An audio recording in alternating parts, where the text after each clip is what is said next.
Hello my dear student, hope you all are doing well. So in this video I'm going to teach you 100 idioms which is really very useful for you, and if you want to speak like a native speaker then definitely you have to use idioms in your conversation. And idioms, what is basically the idiom? So idioms are the combination of words, or it you can say that it is a phrases through which you can speak like a native speaker. So if you want to enhance your communication skill, you must have to use idioms in your conversation. So let's start with the first idiom. Okay, so the first idiom is break the ice. Okay, I'm going to speak in both language, in Hindi as well as in English, because there are so many students, they feel comfortable to get the meaning of such kind of idioms in Hindi. So मैं दोनों ही language में आपको समझाऊंगी, मैं English में भी बताऊंगी और हिंदी में भी बताऊंगी ताकि आपको आसानी हो. सो चले यहाँ पर जो हमारा फर्स्ट इडियम है वो है ब्रेक द आइस. आपने बहुत लोगों को बोलते हुए सुना होगा शायद कि ब्रेक द आइस, बट इसका ये मतलब नहीं है कि आइस को जाकर तोड़ो. It has completely a different meaning. So what is the meaning of break the ice? So the meaning of break the ice is to initiate a conversation in social setting, easing any awkwardness. Okay, so what happened now whenever we start, whenever we initiate any conversation, suppose we went somewhere. Okay, suppose we have like we are in a party. Okay, at that time, many people, they all are like a stranger to us. So how we start our communication? So if somebody take that stand to speak something na, so for that purpose we can say that कि that person break the ice. Okay, किसी सामाजिक स्थिति में बात शुरू करना. Okay, ताकि कोई अनकंफर्टेबल ना हो, ताकि कोई ऑकवर्ड फील ना करे. तो उस ऑकवर्डनेस को दूर करने के लिए हम जो भी इंसान शुरू करे उसको बोलेंगे कि वो इंसान जो है वो ब्रेक द आइस उसने किया. ओके, बात को शुरू करी. Okay, for example, John told a funny joke to break the ice at the party. John ने एक फनी जोक से पार्टी में बात को शुरू किया. ओके, तो जब हमें कोई बात को कहीं शुरू करना है तो वहाँ पर हम कह सकते हैं कि break the ice. Like suppose कि मैं किसी से बात कर रही हूँ और वहाँ पर मुझे ये कहना है कि मैं काफ़ी अनकंफर्टेबल हूँ, या फिर सामने वाला बंदा काफ़ी अनकंफर्टेबल है, तो वो कैसे हमें कंफर्टेबल कराने के लिए ये कुछ भी शुरुआत कर सकता है. Hello, how are you, and please speak on this topic and you have to break the ice. Okay, so for that way we can use. For example, अगर आपको किसी से पूछना है कोई क्वेश्चन तो आप कैसे पूछेंगे? Using this idiom. Okay, how do you usually break the ice when meeting new people?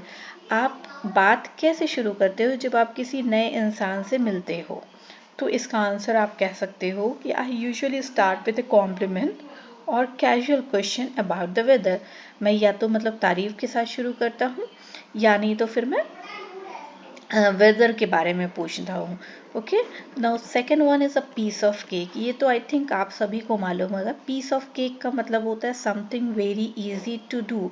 बहुत ही आसान काम जिसे कहते हैं ना, उसे कहा जाता है piece of cake. For example, the exam was a piece of cake for her. Exam देना उसके लिए ना बहुत ही आसान काम है. Okay, there are so many things in this world, you can say that this is a piece of cake for me. like suppose कि कोई टीचर है आपके. ओके, वो काफ़ी स्ट्रिक्ट है. अगर आप उनके साथ बात करने में कंफर्टेबल हो तो आप किसी को ये बोल सकते हो ना, like talking to my teacher is a piece of cake for me. मतलब कि उन टीचर से बात करना मेरे लिए बहुत आसान काम है. तो जब भी हम कोई ऐसी बात बता रहे हों जो कि बहुत आसान हो करना उसे, उसके लिए आप ये ईडियम यूज़ कर सकते हैं, piece of cake. Now let's move to the next one. Just a second. Hit the nail on the head. इसका मतलब होता है to describe exactly what is causing a problem. सटीक रूप से समस्या का समाधान बताना. Okay, without beating around the bush. सीधे सीधे जो एग्जैक्ट तरीका है, एग्जैक्टली जो प्रॉब्लम का कारण है उसका सोल्यूशन बताना. Okay, for example, when she said we need better communication, she hit the nail on the head. Okay, next one is bite the bullet. Okay, so bite the bullet का मतलब ये होता है कि कठिन काम करना. ओके, इसको आप इस सेंस में भी यूज़ कर सकते हैं कि जब हम परेशानियों से अपने आप को डिफेंड कर लेते हैं, अपने आप को परेशानियों में भी अपने आप को अच्छा प्रेजेंट करते हैं लोगों के सामने, तो we can say that bite the bullet. Okay, to do something unpleasant. For example, I decided to bite the bullet and go to the dentist. मैंने बहुत बड़ा काम किया भाई मुझे, और फिर मैं फाइनली डेंटिस्ट के पास गया. Okay, so there are so many like suppose I would like to give one more example which is not written here but I am going to tell you that suppose कि आप किसी बहुत बड़ी परेशानी से गुजर रहे हो and you don't want to express that problem in front of others but आपका कोई दोस्त है जो ये जानता है कि आप परेशानी से गुजर रहे हो, तो वो ये आपके लिए बोल सकता है कि that you came to this party despite having bite the bullets.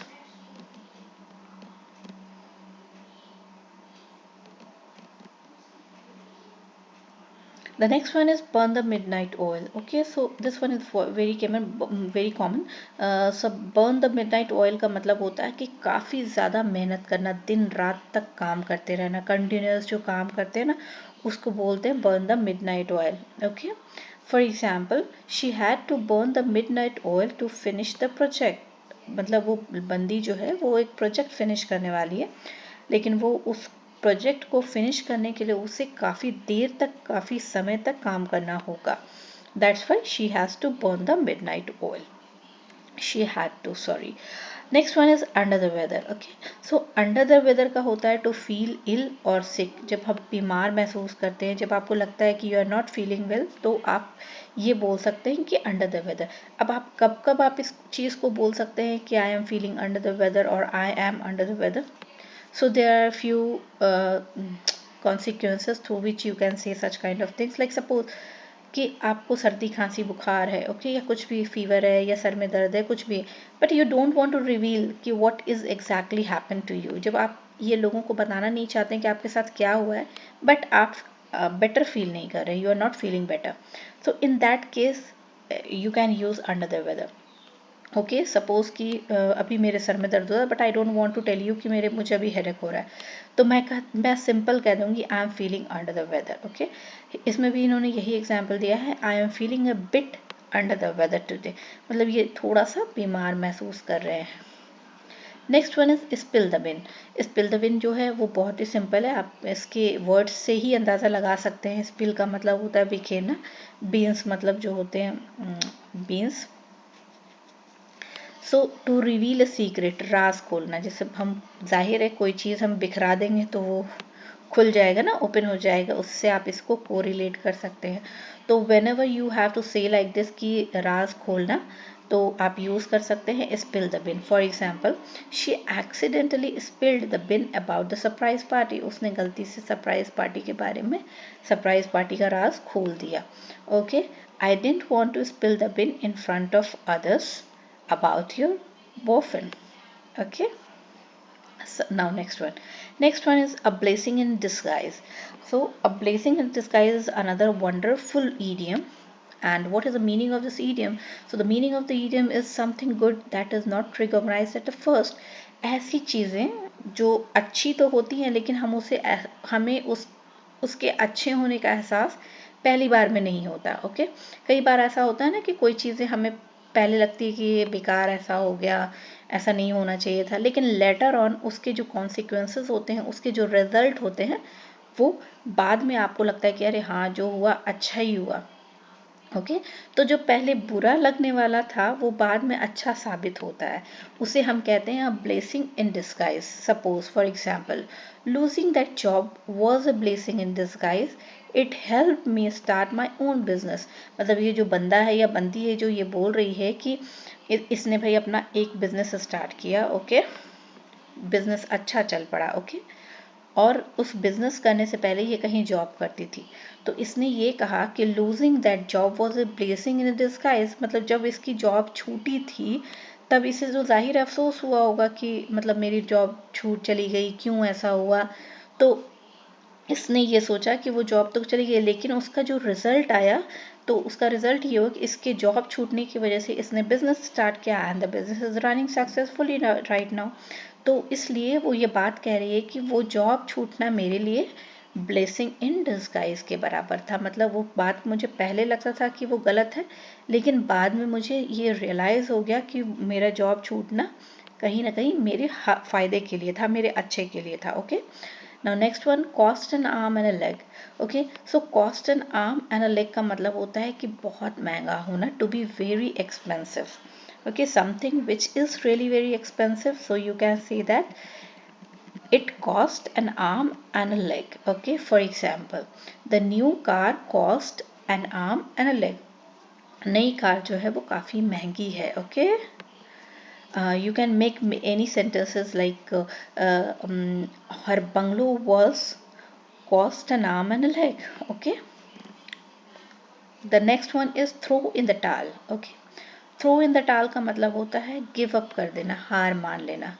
Suppose हम कोई काम कर रहे हैं और उस काम को आपको ऐसा लगता है एक पॉइंट पर जाकर दैट कि अब आपसे ये काम नहीं हो सकता है और आपने हार मान ली, आपने गिव अप कर दिया, आपने कहा कि बस अब मैं नहीं करने वाली हूँ ये काम को। Okay, so for example, after many attempts I finally through in the टाल। ओके, बहुत कोशिश करने के बावजूद मैंने ये फाइनली यही डिसीजन लिया है कि मैं अब इस काम को नहीं करूँगी, जो भी जिसके लिए ये अटेम्प्ट कर रही थी या कर रहा था। Okay, now the next one is let the cat out of the bag. Okay, so this one also carries the same meaning, which is to reveal a secret by mistake. Okay, गलती से कोई राज किसी को बता देना, उजागर कर देना। Okay, let the cat out of the bag, this is the idiom. For example, Jane let the cat out of the bag about the surprise wedding. जेन ने गलती से शादी की सरप्राइज पार्टी के बारे में, सरप्राइज शादी के बारे में बातें बता दी। ओके, गलती से, इंटेंशनली ये काम नहीं किया है। Okay, so whenever we reveal something secret about anyone by mistake, तो हम यूज करते हैं let the cat out of the bag. The next one is hit the sack. Hit the sack is very popular nowadays, people are using, and इसका मतलब होता है to go to bed, सोने के लिए बिस्तर पर जाना। ओके, तो यूजुअली अक्सर जब हम टायर्ड होते हैं ना तो हम ये इडियोमेटिक एक्सप्रेशन यूज़ करते हैं। For example, I am so tired, I think it's time to hit the sack. मतलब मैं बहुत ज़्यादा थक गया हूँ, अब वक्त है कि मुझे सो जाना चाहिए, मुझे सोने के लिए जाना चाहिए। Okay, the next one is when pigs fly. Okay, so when pigs fly is something that will never happen. वैसी बात जो कभी भी नहीं होने वाली है। ओके, कभी ना होने वाली बात को हम कहते हैं when pigs fly. Okay, so example here, he'll apologize when pigs fly. Okay, मतलब वो कभी माफ़ी मांगेगा ही नहीं, ऐसी कोई बात होने वाली ही नहीं कि वो बंदा माफ़ी मांग ले। Okay, so the next one is the ball is in your court. इसका मतलब होता है कि अब आपके ऊपर है कि आपको फाइनल डिसीजन लेना है। Okay, it's up to you to make the next decision और move.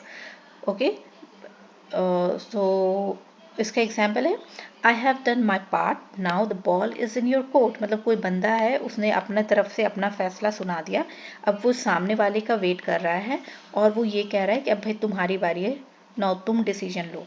So I have done my part, मैंने अपना निर्णय ले लिया है, now the ball is in your court, अब तुम्हारे निर्णय तुम्हें डिसाइड करना है।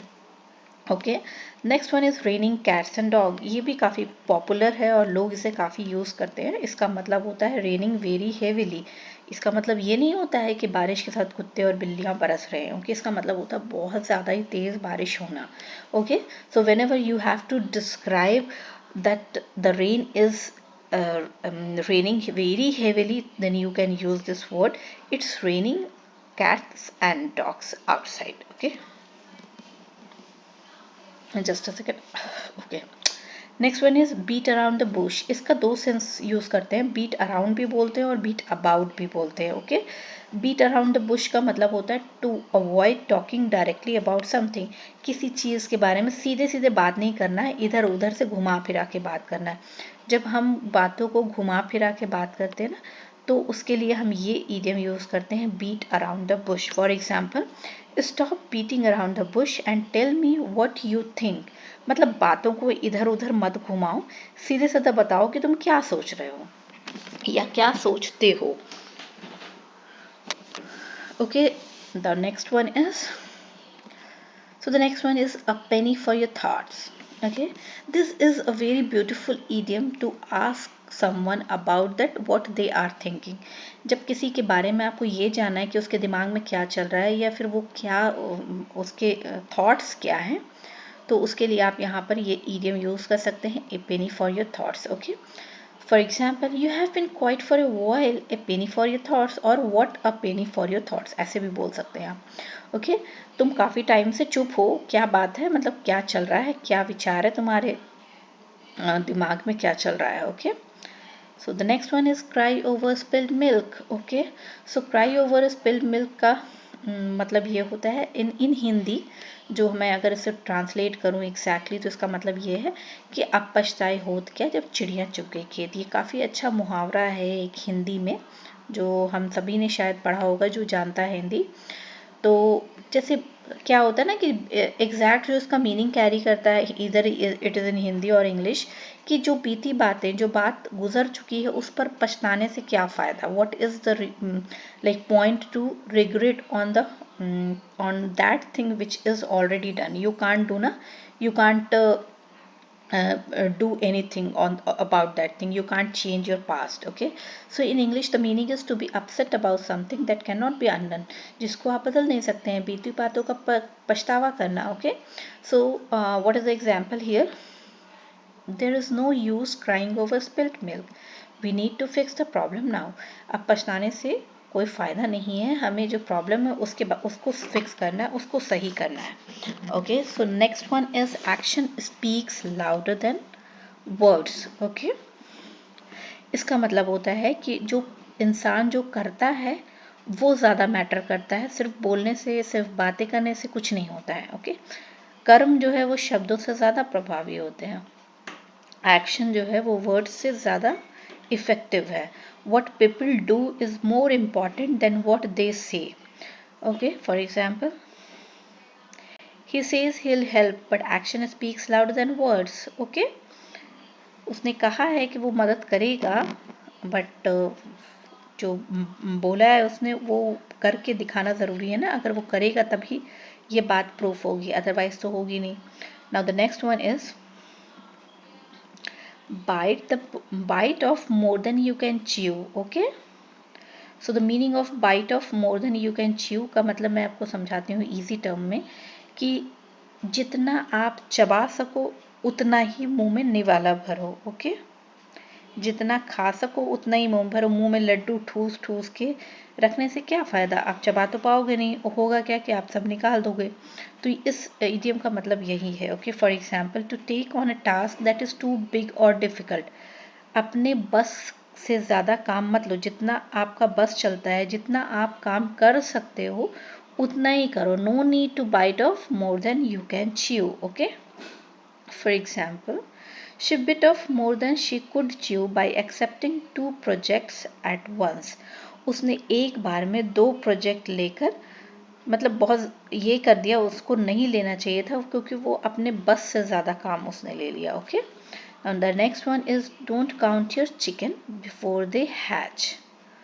ओके, इसका मतलब है कि don't assume something will happen before it actually does. Okay, कुछ होने से पहले ही उसकी उम्मीद नहीं करनी चाहिए। Okay, we can't like people expect so many thing ना, कि कहीं ऐसा हो सकता है वैसा हो सकता है, तो for that reason such kind of idiom you can use, कि कुछ होने से पहले उसकी उम्मीद नहीं करनी चाहिए। I know you want that promotion, ठीक है, मुझे पता है कि तुम्हें प्रमोशन चाहिए, but don't count your chicken before they hatch, मतलब ऐसा होने से पहले इतनी उम्मीद मत रखो।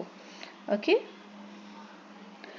The next one is the early bird catches the worm. इसका मतलब है Those who wake up early or act first have an advantage. जो सुबह में जल्दी उठते हैं ना, उन्हें फ़ायदा होता है. ओके. मतलब हमारे दादा परदादा ये बात कहते थे ना कि सुबह सुबह उठना चाहिए, हमें अपने सारे काम जो फिनिश कर लेने चाहिए, तो हमें सक्सेस मिलती है. सो कहीं ना कहीं ये ईडियम जो है ना, रिलेटेड है उस चीज़ से. Now the next the meaning मैंने आपको बता दिया कि जो जल्दी उठते हैं उन्हें फ़ायदा होता है. For example, she got the job because she was the first one to apply.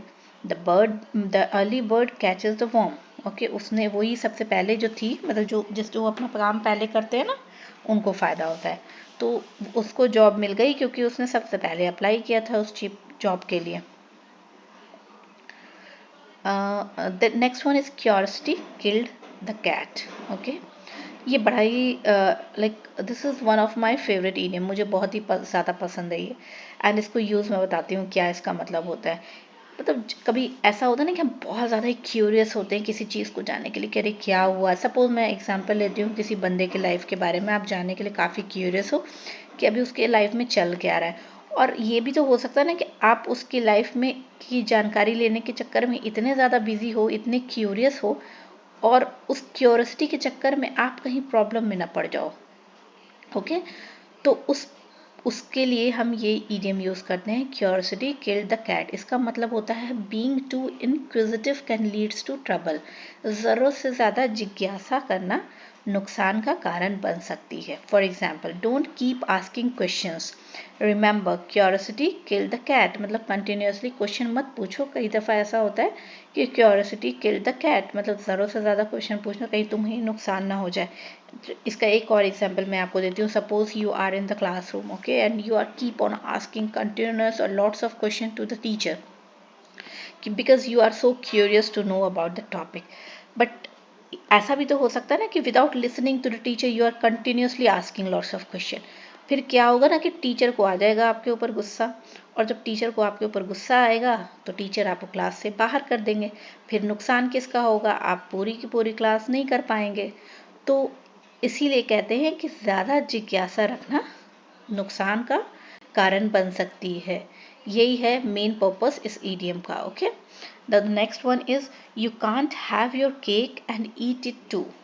Okay, इसका मतलब है you can't enjoy two things that are incompetent. Okay, for in Hindi we can say दो विरोधी चीज़ों का एक साथ फायदा नहीं उठा सकते. लाइक दो ऐसी चीज़ें जो कि एक दूसरे के अगेंस्ट हो, उसका फ़ायदा आप एक साथ नहीं उठा सकते. For example, you can't expect to travel the world and save money at the same time. Okay, you can't have your cake and eat it too. मतलब आपने केक सपोज खरीदा है, अब अगर आप चाहोगे कि इसको या तो मैं खा लूँ और रख लूँ, ओके, तो दोनों ही अलग अलग चीज़ें. अगर आप खाओगे तो केक तो ख़त्म होना ही होना है. तो इसलिए आप दोनों ही अपोजिट चीज़ें हैं, खाना और रखना सेम चीज़ को. या तो आप खा ही सकते हो या रख सकते हो. तो दोनों का फ़ायदा आप एक साथ नहीं उठा सकते हो. और in this example it has written here that you can't expect on the to travel the world. एक तरफ आप ये सोच रहे हो कि मैं पूरे वर्ल्ड की सैर करूं, और दूसरी तरफ आप सोच रहे हो कि आप मनी बचाओ, सेव करो मनी. तो it is not going to be possible ना at the same time. So for this purpose you can use this idiom, you can't have your cake and eat it too. Now the next one is all in the same boat. Okay, so all in the same boat इसका मतलब होता है कि every one in the same situation. जब सबकी हालत, सबकी स्थिति एक ही जैसी हो ना, जब एक ही सिचुएशन में सब लोग हों, तो वहाँ पर के लिए हम कह सकते हैं कि we all are in the same boat. Okay, for example, we all are in the same boat, so let's work together to solve this. अभी हम सभी एक ही सिचुएशन में हैं, तो चलो काम करते हैं और इस प्रॉब्लम को जो है वो सॉल्व करते हैं. अभी so now I'm going to stop this video because it is very long at almost 24 minutes. I'll continue in this next video because I have covered almost 25 idioms here, and if you have any doubt in any of the idioms, just comment me in the comment section. I will definitely like solve your queries, whatever the queries you have, and please like it, share it and subscribe it. Thank you.